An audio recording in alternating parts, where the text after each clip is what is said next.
OMG, matinding bakbakan ang naganap nga sa qualifying round sa pagitan ng Signal at Creamline at ating pag-uusapan at bigyan ng review ang naging laban. Unahin na nga natin sa first set. Kaya before that natin guys pagsimulan, huwag niyong kalimutan mag-like, comment, and subscribe and pa-hit the notification bell for more PVL UAAP volleyball updates dito sa Pilipinas. Pa-subscribe naman, road to 5K subscribers tayo. Maraming salamat sa support and avail na kayo ng ating product yun sa baba, Creamline at Chocomocho t-shirts.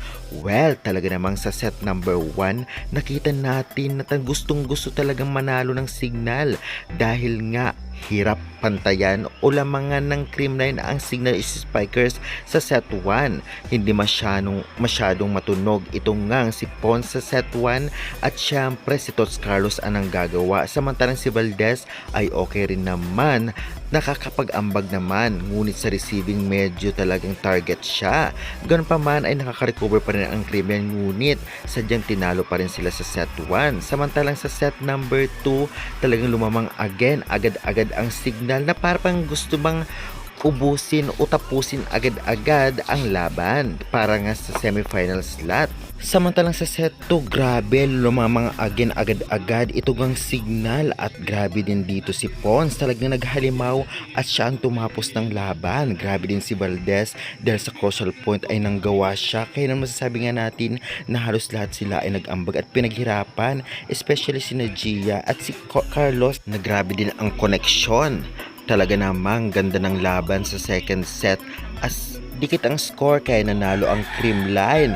Total, pig-isang set ng panalo. Samantalang sa third set naman, dito masasabi natin na talagang full force na. Grabe, nagising na si Bernadette Pons dahil sunod-sunod ang kanyang puntos at nalampasan pa si Valdez sa third set na talaga namang consistent at hindi kuha o ma-block basta-basta ito ang Signal HD Spiker or Signal Super Spikers.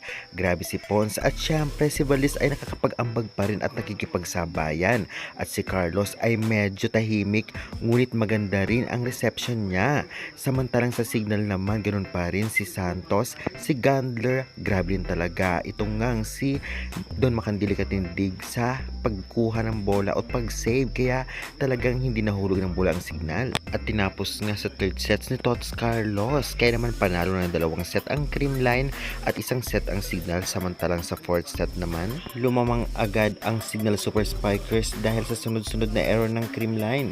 Tinarget agad talaga dito si Valdez at naka-recover naman dahil sa pag-target sa kanya ay talaga namang ginandahan niya rin ang pag-receive at talagang sa likod ay ginalingan niya itong si Valdez, kaya nakahabol kahit papano, ngunit sunod-sunod pa rin ng talagang pag-abante ng Signal. Ganun pa man, lumamang ito ng konti sa Creamline Cool Smashers at pilit habulin naman ng Creamline, ngunit panalo ang Signal sa fourth set kaya umabot sa fifth set. Sa fifth set naman, ganito ang mga naging kaganapan. Lumamang agad ang Signal ngunit nahabol ito ng Creamline pa konti-konti. Grabe yung ginaling dito nitong ngang sina Bernadette Pons, Carlos at Valdez ay nagsama-sama na para mahabol ang score. Ngunit grabe si Gandler at Erica Santos, samahan pa ng mga middle ng Signal at nito ngang si Kayuna. Kaya nanalo sa fifth set at dikit ang scores ang Signal. Kaya congratulations Signal, but ang Creamline ay may laro pa, but ang Signal ay pasok na sa semifinals. Congratulations!